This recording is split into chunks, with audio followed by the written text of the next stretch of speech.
What you don't learn in the schools and colleges is how to sort of navigate and maneuver within a corporate setup. And it is a ruthless world, I must admit. I have to be very honest. And you learn by experience, right? It doesn't come. So what you see today, like this version of me, is a product of like over 20 years. So I've evolved. This product has been like finessed over the years, the different experiences, the different exposures, the different managers, especially the toughest managers. So I feel like I've had some of the toughest managers who've made me what I am today.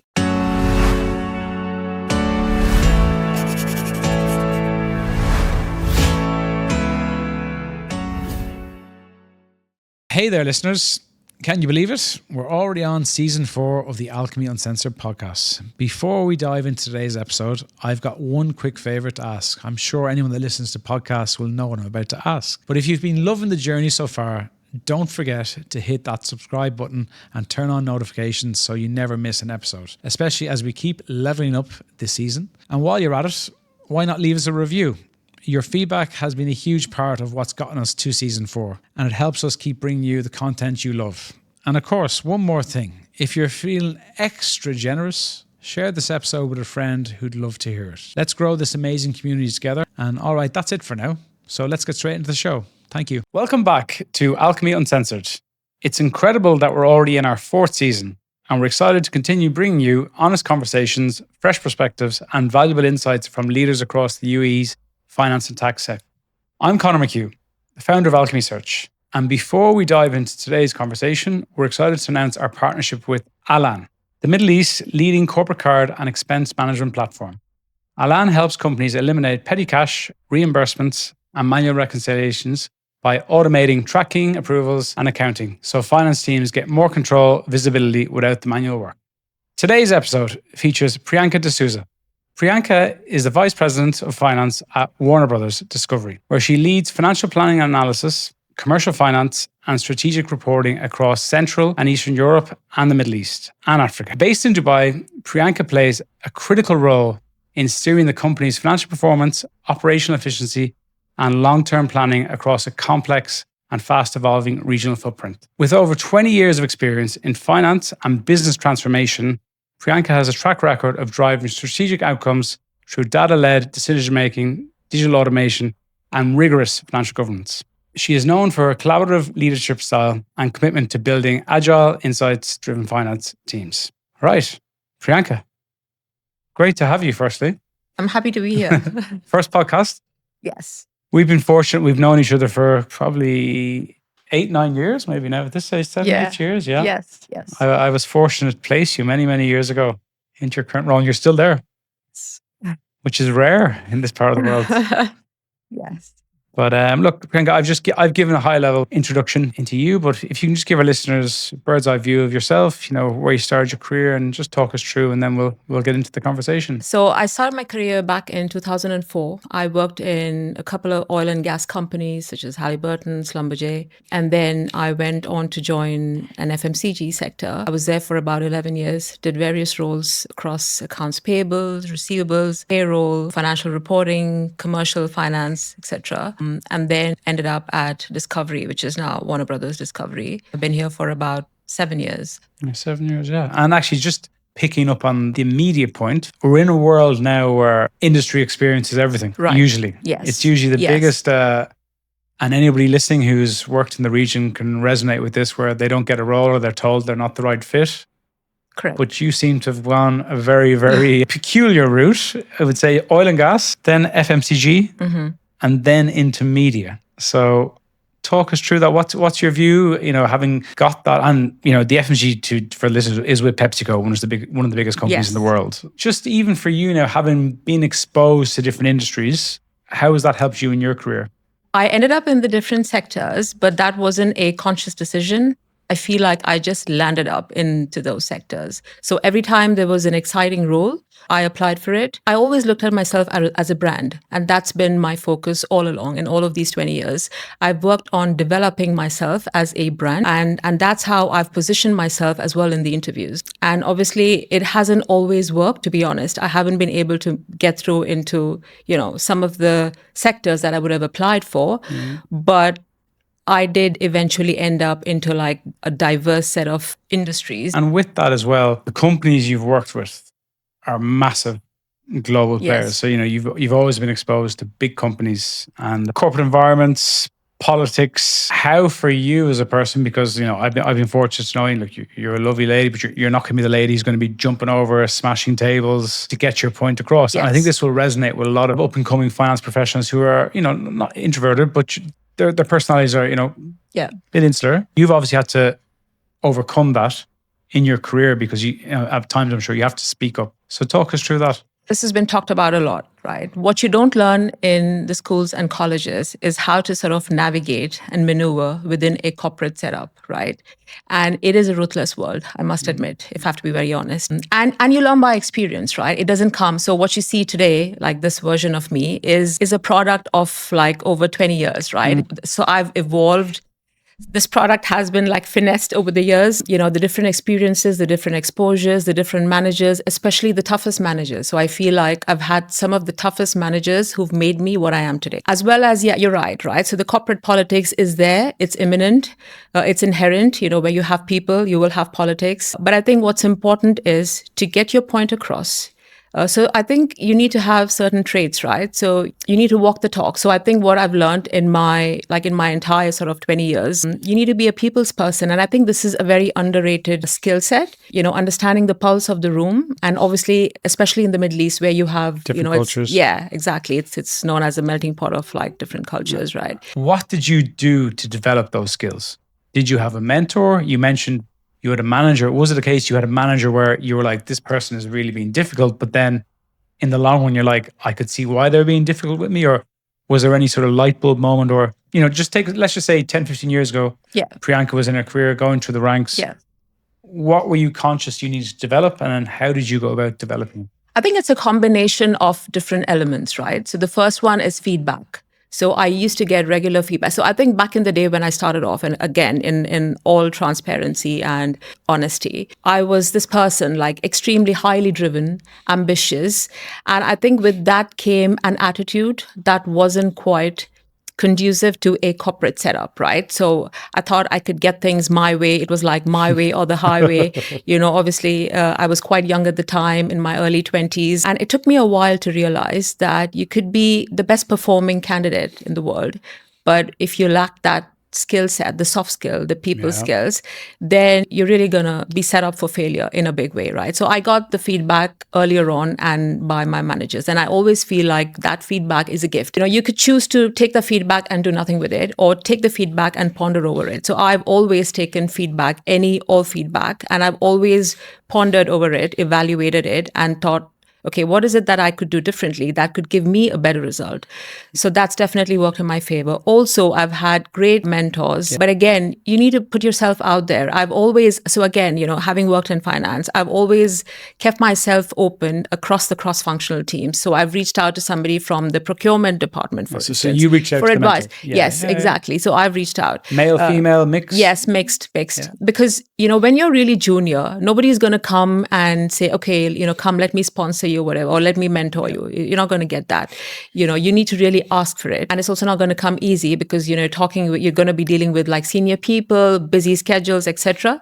So you really need to build that network, and that's important. So that's helped me as well. And just observation, right?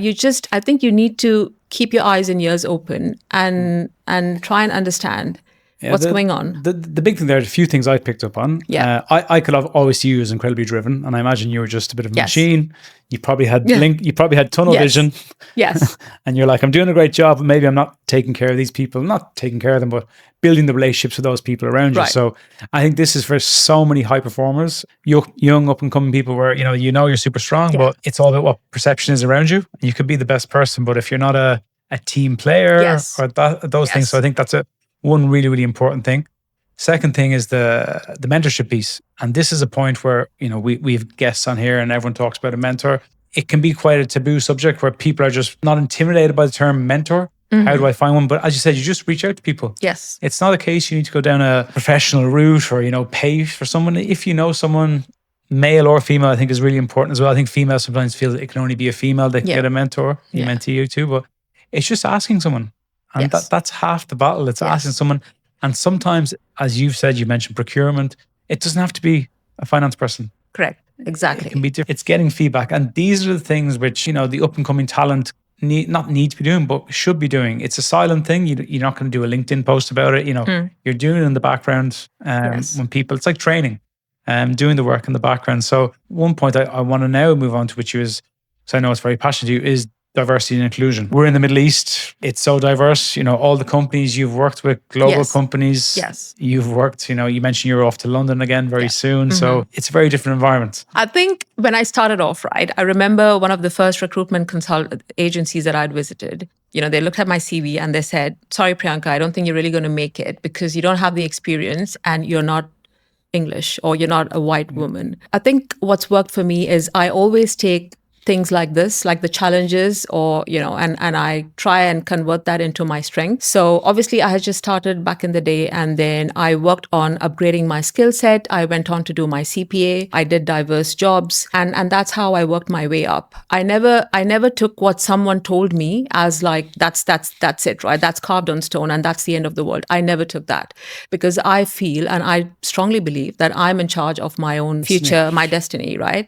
My own career, and how I shape it. That's on me. I think it can be hard for a brown woman to like maneuver, especially within a corporate setup, and to be heard, right? Because I think there's so much bias. But at the end of the day, right, if you are a strong woman, you've got the knowledge, you've got the intellect, and you've got the experience, I think people will listen to you, and that's what's worked for me. Like, I look at myself as a brand. That's what I started off with, right? So for me, it's like leaving behind a legacy. What's important for me is people should talk of me as a good leader, someone that was caring and who walked the talk. Again, I agree. And unfortunately, in this part of the world, a lot of what you said is true. Even from briefings we get from clients who are even from different backgrounds themselves, looking for certain things. And it's a big issue. Unfortunately, I can't see it changing, in the short term. But I think the big thing I would say is, and the biggest challenge sometimes I think for finance professionals, is that by nature, finance professionals are quite reserved. Yes. For the most part. So,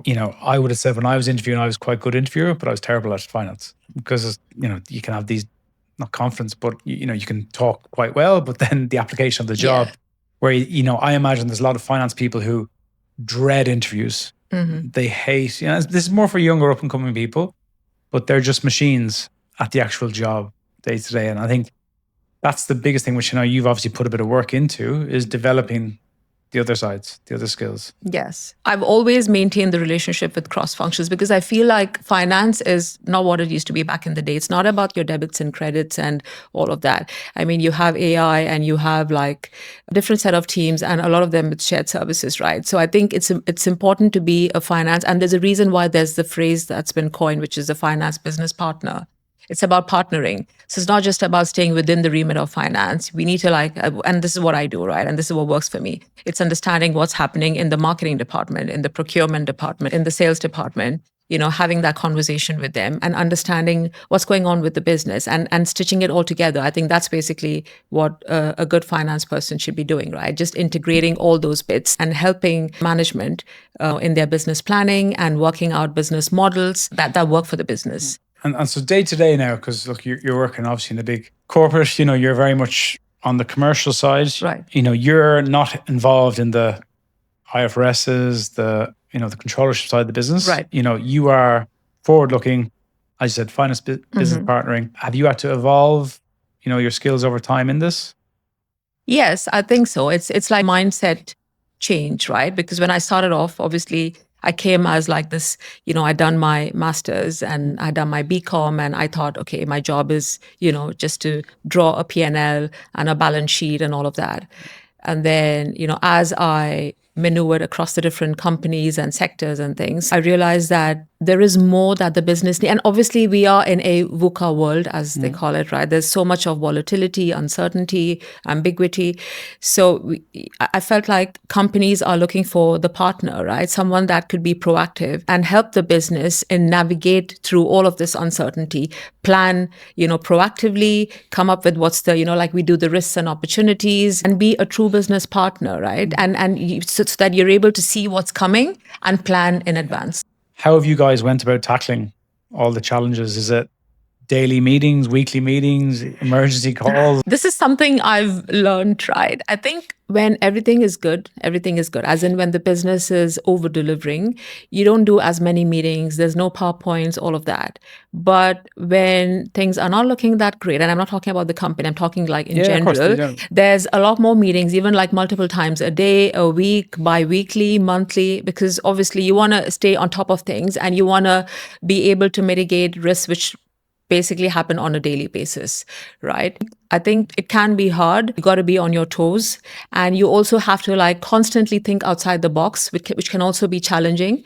And another thing which I figured is you got to deliver your top line and bottom line while keeping your budgets, like while reducing your budgets, basically, which can be like tricky. It's a chicken and an egg situation. You have to operate by maintaining a high level of frugality, right? Cut cost, deliver incremental revenues, profits. Yeah, but this is how it is. I mean, otherwise you're not going to survive. For listeners that are in a position where their boss is not in the same country, they're in another part of the world, maybe different time zone.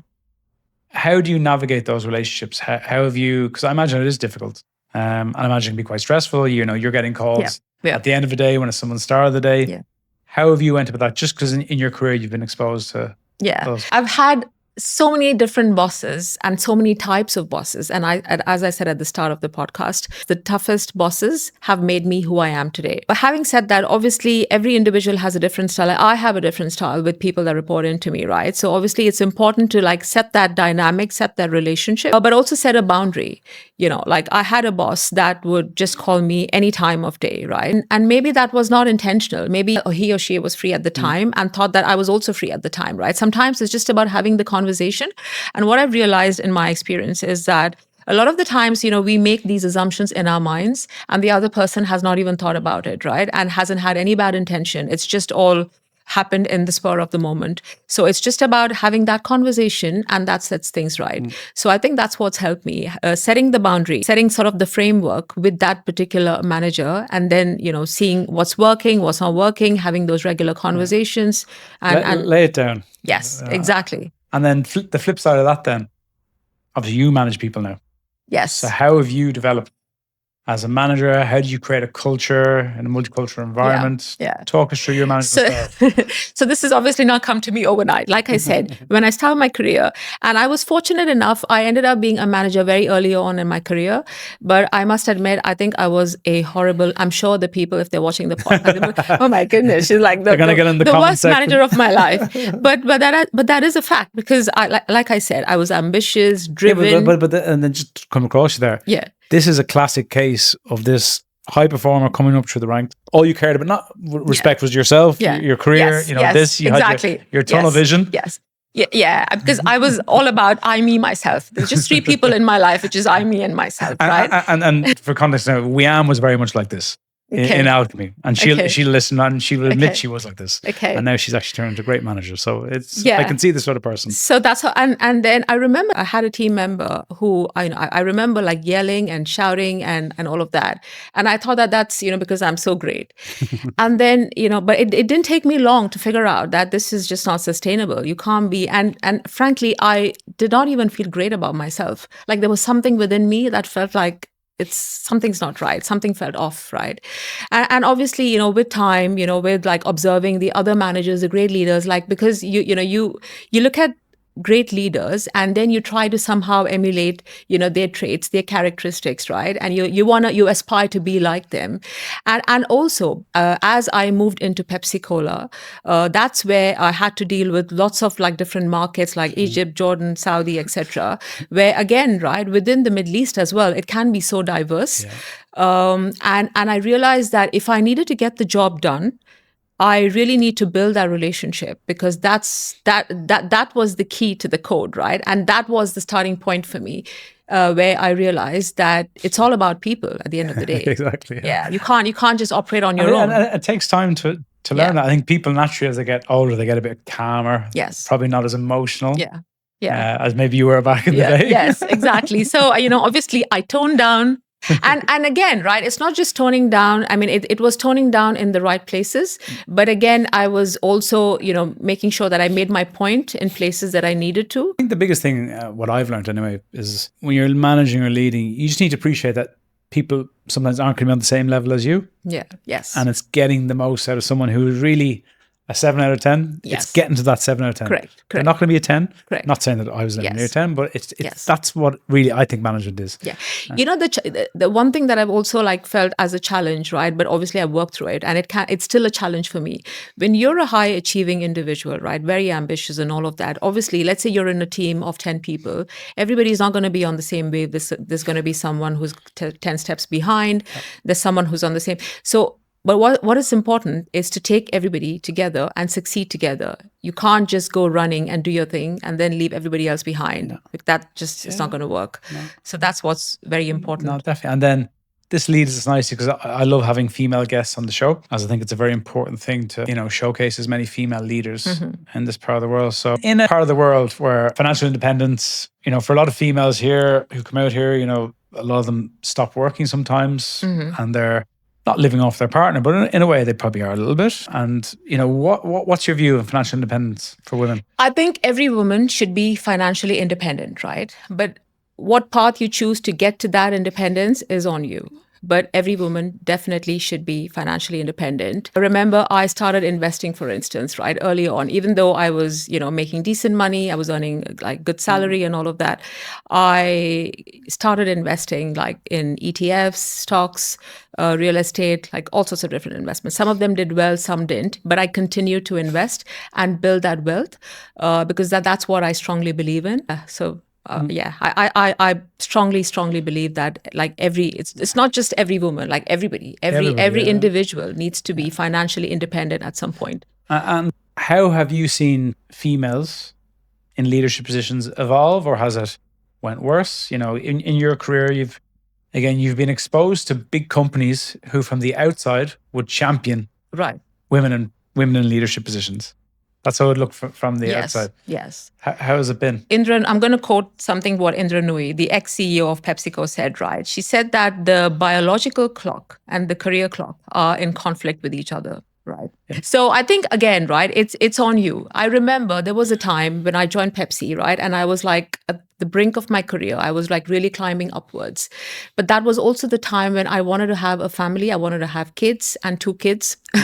So obviously I had to choose, right? Because I couldn't be traveling and doing all of that while also having babies. And that's when I decided to step down a little bit while still being in PepsiCo. But, I took a bit of a step down. I focused on the family, building my family. And then I joined back again. I mean, obviously I didn't leave the company, but it's just that I kind of plateaued a little bit in those years. But frankly, I don't have any regrets because that's the path I chose for myself. And again, once you have the kids and then you have this whole work-life balance, and there is, like I said, this conflict of the biological clock, the career clock. But I think it's on you to set the right balance, right? You've got to set the boundaries, you've got to set the balance. And it depends on what, for instance, I spent a couple of hours with now my kids are grown up, but back in the day when they were really young, I spent a couple of hours, but I spent good quality hours with them. So I think you can't have it all. You just can't. I mean, people say you can do this, you can't. You just can't. I mean, you need to balance it, yes, but you need to decide what it is that you want. You've got to prioritize and you've got to strike that balance. So, but that balance could be different for you versus for me, if you know what I mean. It's not the same for everyone. I know you're back in the driving, just for people who maybe are planning having kids, for your case, what were the years that you took out for was it when the kids were very, very young, for 0 to 2 years, 1 year, 3 years, or what was sort of ages when you really spent time with your kids? It's the initial years. Yes. Yeah. I made sure. I remember, right? So I used to work before the kids. I used to work long hours, all of that. And when I had the kids, obviously there is the breastfeeding and all of that. And when I used to leave on time, people used to say things like, "Oh, you're half day today." So I think, and I used to feel guilty. I must admit, I used to feel guilty. And there were times I would actually come back and sit at my desk. But then I realized that, like I said, I'm not a person that gets influenced so easily by what people say. But again, at the end of the day, I'm a human, right? I'm still going to be impacted a little bit. But I thought that no, I mean, what's important for me is my young kids waiting for me at home. I need to be there with them. And then I somehow established an arrangement with my boss where I agreed that I'm going to continue working from home, but I need to be home at this time. It's And all I about think when you fairness. have good bosses, good leaders, and if you're a good employee as well, right, and you're always like supporting and you're always there, I think it's a two-way street. Yeah, well, I think, look, and we'll close up now with some nice lighter questions, but I think, it's changed so much in the last 5-10 years. What you've proposed Yes. there probably didn't exist in all the companies probably 10 years ago, saying, Yes. I need to be home. Well, now, obviously, on the back of everything, there is probably a bit more flexibility.